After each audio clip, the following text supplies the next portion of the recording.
Hello everyone, want to upload photo in the Chatgpt app? I'll show you how to do it in just few simple steps.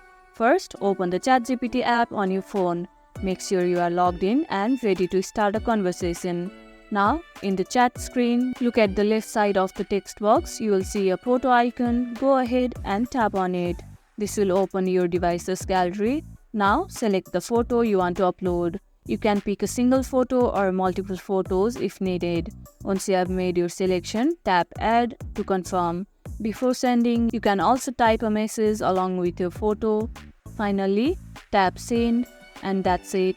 Your photo is now uploaded and sent to ChatGPT. If the photo icon isn't showing, make sure you have given the ChatGPT app permission to access your photos in your device settings.